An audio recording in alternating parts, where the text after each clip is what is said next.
सन यानी कि सूर्य का टेम्परेचर 5500 डिग्री सेल्सियस के करीब है। यह इतना गर्म है कि इसकी गर्मी 150 मिलियन किलोमीटर दूर अर्थ तक पहुंचती है और हमें इसकी गर्मी महसूस भी होती है। लेकिन मजे की बात यह है कि यह सन जिस स्पेस यानी कि अंतरिक्ष के सेंटर में मौजूद है वो स्पेस खुद ठंडा है। अब ये कैसे हो सकता है कि सन जिसकी गर्मी 150 मिलियन किलोमीटर दूर तक पहुंचती हो, वो सन जिस स्पेस में मौजूद हो वो ठंडा है?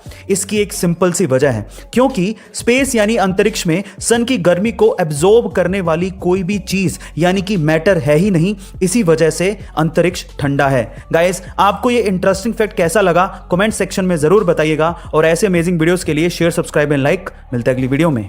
अब इंसान द्वारा बनाई गई सबसे ऊंची स्ट्रक्चर बुर्ज खलीफा है, जो कि दुबई में है, जिसकी ऊंचाई 830 मीटर है। पर सवाल यह उठता है कि इंसान और कितनी ऊंची स्ट्रक्चर बना सकता है, यानी कि लिमिट क्या है? क्या आप जानते हैं? चलिए आज मैं आपको बताता हूं। देखिए, थ्योरेटिकली तो कोई लिमिट नहीं है, लेकिन अभी जो टेक्नोलॉजी और जो रिसोर्सेज हमारे पास हैं उसके हिसाब से इंसान 4 किलोमीटर ऊंची यानी कि 4000 मीटर तक की ऊंचाई की स्ट्रक्चर बना सकता है, जो कि बुर्ज खलीफा से 5 गुना होगी, जिसका बेस 6 किलोमीटर डायमीटर तक का होगा और जिसे बनने में 1.4 ट्रिलियन डॉलर्स खर्च होंगे। और अगर एक बार वो बन गई तो उसमें 1 मिलियन यानी कि 10 लाख लोग एक साथ रह सकते हैं। पर वैज्ञानिक तो स्पेस एलिवेटर बनाने तक की बात कह रहे हैं, जिसकी हाइट 1 लाख किलोमीटर हो सकती है, जिससे आप स्पेस को बड़े आसानी से देख सकते हैं। गाइस, क्या आप इस टेक्नोलॉजी का मजा लेना चाहेंगे? कमेंट सेक्शन में जरूर लिखिएगा और ऐसे अमेजिंग वीडियोस के लिए शेयर, सब्सक्राइब एंड लाइक। मिलते हैं अगली वीडियो में। गाइस, जिंदगी में कभी कभार कुछ ऐसी कहावतें हमें सुनने को मिलती हैं जो कि हमें जिंदगी जीने का सलीका सिखा देती हैं। उन्हीं में से एक कहावत अभी मैं आपको बताने वाला हूं, ध्यान से सुनिएगा। इन 3 लोगों को अपनी जिंदगी में हमेशा याद रखिएगा।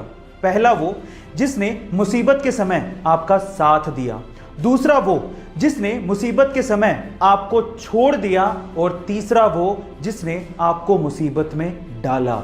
गाइस, आपको ये कहावत कैसी लगी और आप इससे कितना रिलेट करते हैं कमेंट सेक्शन में जरूर लिखिएगा और ऐसे अमेजिंग वीडियोस के लिए शेयर, सब्सक्राइब एंड लाइक। मिलते हैं अगली वीडियो में। जापान एक ऐसा देश जो टेक्नोलॉजी के इनोवेशंस में तो बेहद आगे है ही, साथ ही साथ इस टेक्नोलॉजी को डेली लाइफ में और आफ्टर लाइफ भी यूज करने में बहुत आगे है। कैसे? एक और एग्जांपल देखिए। जापान में अब ग्रेव्स यानी कि कब्र के ऊपर भी QR कोड लगा दिए गए हैं। अब इससे क्या होगा? जब भी आप किसी कब्र के ऊपर छपे QR कोड को अपने मोबाइल से स्कैन करेंगे तो आपको मरने वाले की पिक्चर, उसकी इंफॉर्मेशन और उसकी एक ब्रीफ बायोग्राफी पढ़ने को मिल जाएगी। कमाल की है ना ये टेक्नोलॉजी। गाइस, जापान का टेक्नोलॉजी के इनोवेशन में और उसके इस्तेमाल में कोई भी सानी नहीं है। आपका इसके बारे में क्या ख्याल है? कमेंट सेक्शन में जरूर लिखिएगा और ऐसे अमेजिंग वीडियोस के लिए शेयर, सब्सक्राइब एंड लाइक। मिलता है अगली वीडियो में। गाइस, एक बेसिक सा सवाल है मेरा, लेकिन इंपॉर्टेंट बहुत है। सवाल यह है कि पासपोर्ट और वीजा में आखिर फर्क क्या होता है? अगर नहीं जानते तो चलिए मैं आपको बताता हूं। सबसे पहले है पासपोर्ट। पासपोर्ट एक तरह का आइडेंटिटी कार्ड है जो कि आपको काम आता है बाहर यानी कि विदेशों में।